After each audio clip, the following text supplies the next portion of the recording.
News చూస్తున్నాం. లైంగిక వేధింపుల కేసులో నటుడు ప్రసాద్ బెహరాను జూబ్లీహిల్స్ పోలీసులు అరెస్ట్ చేశారు.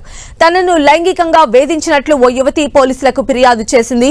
యువతి ఫిర్యాదుతో ప్రసాద్ బెహరాను అరెస్ట్ చేసిన పోలీసులు న్యాయస్థానం ముందు హాజరుపరిచారు. దీంతో న్యాయస్థానం అతడికి 14 రోజుల రిమాండ్ విధించింది. ఓ వెబ్ సిరీస్ షూటింగ్ సమయంలో తనతో అసభ్యంగా ప్రవర్తించినట్లు యువతి ఫిర్యాదు చేసింది.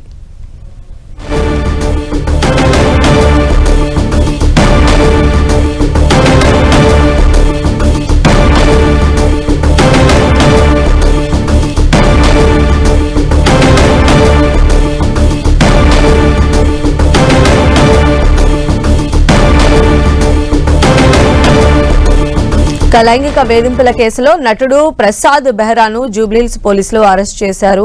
ఆయన్ని కోర్టు ముందు ప్రొడ్యూస్ చేస్తే 14 రోజులు రిమాండ్ కూడా విధించింది. మరిన్ని అప్డేట్స్ తెలుసుకుందాం. మా ప్రతినిధి కిరణ్ మనకు అందుబాటులో ఉన్నారు. కిరణ్, సంధ్య, వెబ్ సిరీస్ నటుడు ప్రసాద్ ను పోలీసులు అరెస్ట్ చేశారు. నటి పట్ల అసభ్యకరంగా వివరించిన కేసులో కూడా జూబ్లీహిల్స్ పోలీసులు అతను అరెస్ట్ చేసి న్యాయస్థానం ముందు హాజరుపరిచారు. జూబ్లీహిల్స్ పోలీసుల పరిధిలోని సైలెంట్ వ్యాలీ లో జరుగుతున్న వెబ్ సిరీస్ షూటింగ్ లో ఈ ఘటన చోటు చేసుకుంది. నటుడు ప్రసాద్ వెబ్ సిరీస్ లో నటిస్తున్న మరొక మహిళా నటి పట్ల అభ్యసనంగా ప్రవర్తించాడు. తనతో అసభ్యకరంగా ప్రవర్తించాడంటూ కూడా కిరణ్, ఇప్పుడు కంప్లైంట్ ఇచ్చిన యువతి ఈ ప్రసాద్ బెహ్రాకు ఎప్పటి నుంచి పరిచయము, అసలు వాళ్ళ రిలేషన్ ఏంటి, దీనికి సంబంధించి ఏమన్నా డీటెయిల్స్ తెలిసాయా?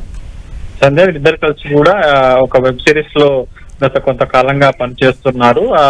అందులో భాగంగానే చనువుగా ఉంటున్న ఆమెతో కూడా ప్రసాద్ కొంత దురుసుగా అసభ్యకరంగా ప్రవర్తించాడు. తన శరీర భాగాలకు సంబంధించి కూడా తప్పుగా మాట్లాడాలంటూ కూడా దీనికి సంబంధించి ఫిర్యాదు చేసింది. తాను పోలీసులకు ఫిర్యాదు చేసినా కూడా నేను ఇంతే, పోలీసులకు ఫిర్యాదు చేస్తే నేను పట్టించుకోను, నన్ను బెదిరిస్తున్నావు అంటూ కూడా హేళన చేశాడు. దీంతో తన మానసిక ఒత్తిడికి గురై కూడా జూబ్లీహిల్స్ కేసులో సదరు మహిళా నటి ఫిర్యాదు చేయడంతో పోలీసులు కేసు నమోదు చేసి అరెస్ట్ చేసి న్యాయస్థానం ముందు హాజరుపరిచారు.